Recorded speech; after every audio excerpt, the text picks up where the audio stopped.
C'était il y a un an en Birmanie, vous vous en souvenez sûrement. Dans ce pays cadenassé par la junte militaire, 100 000 personnes avaient défilé dans les rues de Rangoon, une manifestation qui avait été matée dans le sang. Depuis un an, 60 000 Birmans ont fui leur pays. Certains se sont arrêtés en Thaïlande, d'autres ont continué jusqu'à la Malaisie voisine. Mais là-bas, leur cauchemar est loin d'être terminé, car en Malaisie, les réfugiés sont considérés comme des clandestins et pourchassés à la fois par les forces de l'ordre et par de simples citoyens constitués en milices. Birmanie, d'un enfer à l'autre, c'est un reportage de Sophie Delatte pour Synergie Productions. Attention, certaines images peuvent choquer. Comme chaque soir, une sirène retentit dans la nuit malaisienne, le signal qu'une rafle est en cours. Cette nuit-là, dans un des quartiers les plus animés de Kuala Lumpur, des dizaines de personnes sont embarquées manu militari. La scène est tristement banale. Les passants qui sortent des restaurants détournent à peine la tête.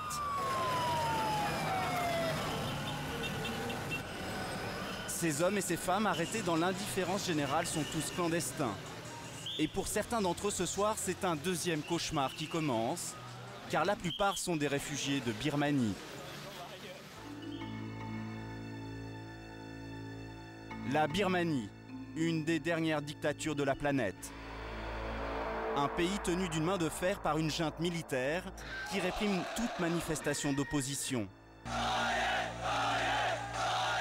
Comme à l'automne 2007, quand les moines bouddhistes sont descendus dans les rues de Rangoon pour réclamer plus de démocratie.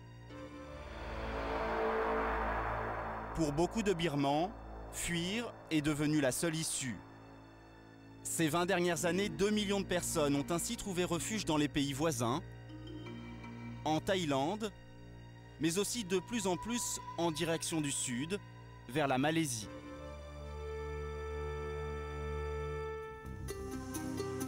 À première vue, pour les Birmans, ce pays de 22 millions d'habitants est un Eldorado.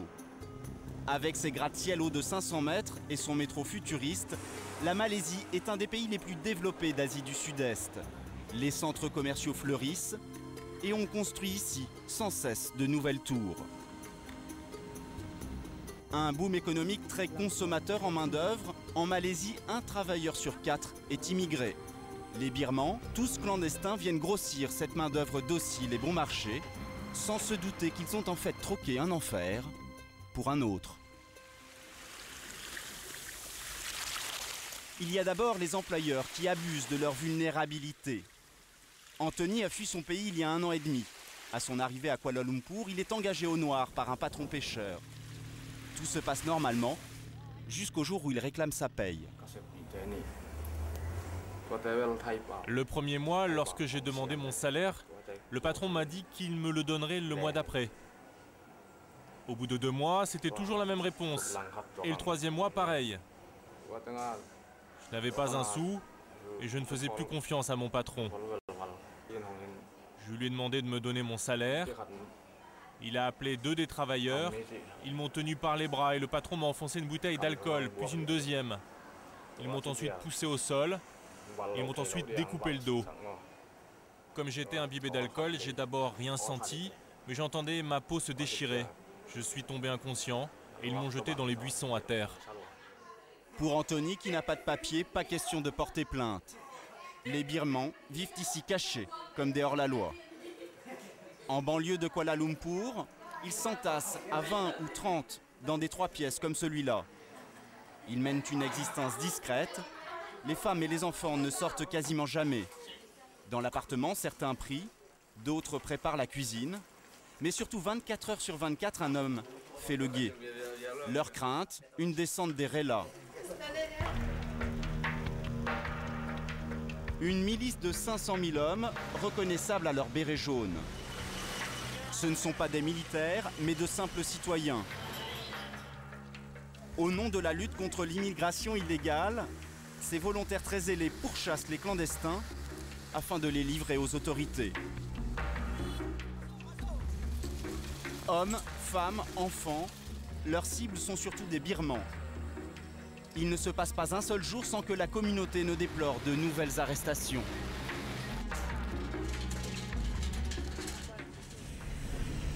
Ce matin-là, notre chauffeur reçoit un appel.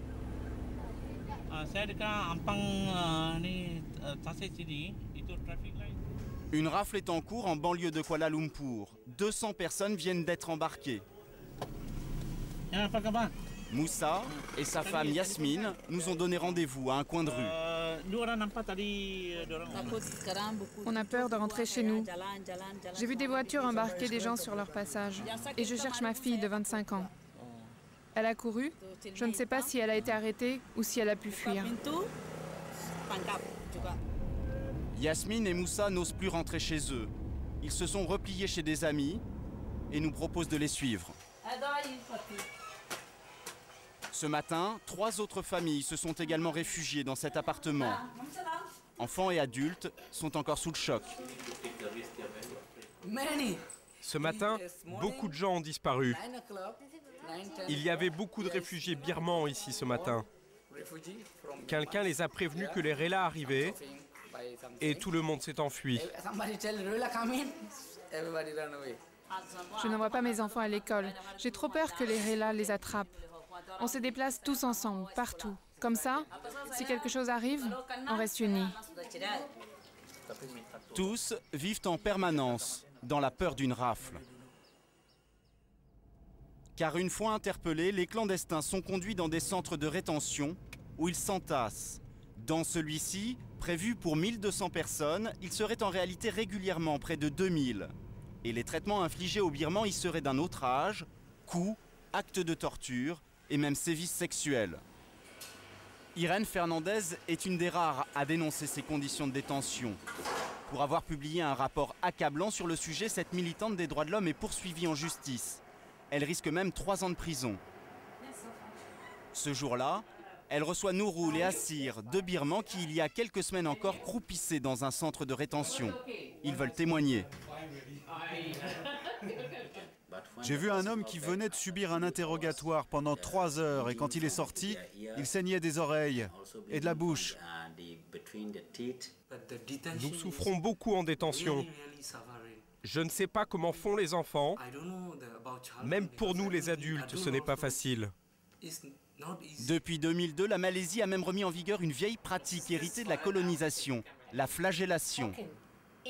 Comment quiconque peut-il justifier ceci comme un moyen de réduire la criminalité? Il y a 2 ans, le gouvernement a déclaré avoir flagellé plus de 18 000 détenus. Sommes-nous fiers de ça? C'est une honte totale. Les Birmans s'entassent dans les centres de rétention et le problème pour les autorités malaisiennes, c'est qu'elles ne peuvent pas les renvoyer dans leur pays. Alors pour s'en débarrasser, elles les reconduisent à la frontière thaïlandaise. Et certains agents de l'immigration n'hésitent pas à les vendre à des trafiquants d'êtres humains. C'est ce qui est arrivé à John, que nous avons rencontré dans cette église baptiste de Kuala Lumpur. Après 5 ans passés dans les geôles birmanes, John se croyait en sécurité en Malaisie jusqu'à ce qu'il rencontre les Rellas. Arrêté, emprisonné, frappé, il a ensuite été vendu à des trafiquants. John a finalement retrouvé la liberté grâce à la solidarité de sa communauté. Il était détenu par des gangsters, alors ses proches se sont cotisés pour verser une rançon, 400 €, pour eux l'équivalent de 3 mois de salaire. Et aujourd'hui, racheter sa liberté est devenu une routine pour ces Birmans exilés. Cet après-midi, John est en négociation. 2 de ses amis sont encore aux mains des trafiquants qui exigent l'équivalent de 700 €. Rendez-vous est pris pour 14 h, mais la nuit tombe et toujours rien. Finalement, vers minuit, un taxi s'arrête devant l'immeuble. John, en chemise blanche, monte à bord de la voiture remettre l'argent. La transaction est rapide. Ces 2 amis vont pouvoir retrouver la liberté et raconter ce qui leur est arrivé. Les trafiquants thaïlandais les ont séquestrés en attendant le paiement de la rançon. Ils disent avoir été brutalisés et même torturés. Nous nous souviendrons toujours de ce qu'ils nous ont fait. Je n'oublierai jamais, jamais tout ça. Je m'en rappellerai jusqu'à ma mort. parce qu'ils nous ont vraiment traités comme des animaux. Pour ces Birmans qui ont fui la dictature, la Malaisie est donc un piège. Il existe pourtant un dernier refuge.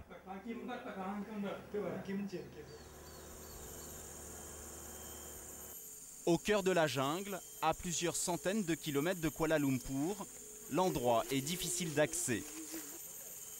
On l'atteint après plusieurs heures de marche sur des sentiers escarpés. Il y a un an encore, il n'y avait rien dans cette clairière.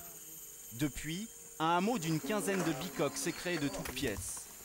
Voici la maison de Manji. C'est ma hutte. Entrez à l'intérieur. Je dors ici, et ici il y a deux familles. On ramasse ce bois dehors dans la jungle.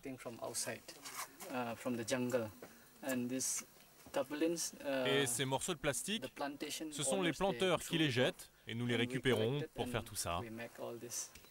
Comme la centaine de Birmans qui vit ici, Manji a fui Kuala Lumpur et les Relais. En à peine quelques mois, la vie s'est organisée dans cet endroit coupé du monde. Les villageois puisent l'eau dans le ruisseau. Ils se nourrissent de riz et de légumes avariés que les paysans des environs acceptent de leur laisser. Pour que les dizaines d'enfants du camp puissent s'amuser, un terrain de balle a été aménagé à flanc de colline. Et c'est Manji qui est chargé de leur faire l'école. Il leur apprend les maths, la culture générale, mais aussi l'anglais. 1, 2, 3, 4, 5, 6. Chaque jour, à midi, les habitants se retrouvent dans la case du chef du village, baptisée la Maison Blanche, en toute simplicité.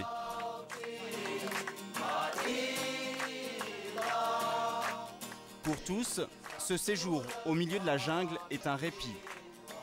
Mais même si les nuits ici sont beaucoup moins terrifiantes que celles passées en ville, la peur des Relais est toujours là, surtout chez les enfants.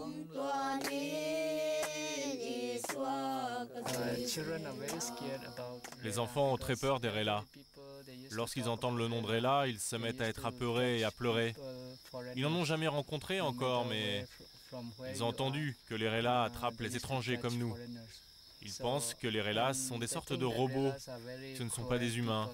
Ils croient que les Relais sont des gens très cruels, des sortes de machines du mal, comme ils ont vu dans les dessins animés.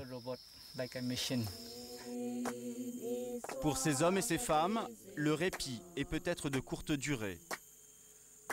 Dans une autre zone de cette jungle, il y a quelques mois, un camp similaire a été repéré et brûlé par les Relais. Une vingtaine de Birmans a été arrêtés, parmi eux, une femme enceinte et des enfants. Pour les réfugiés birmans, l'exode est loin de prendre fin. «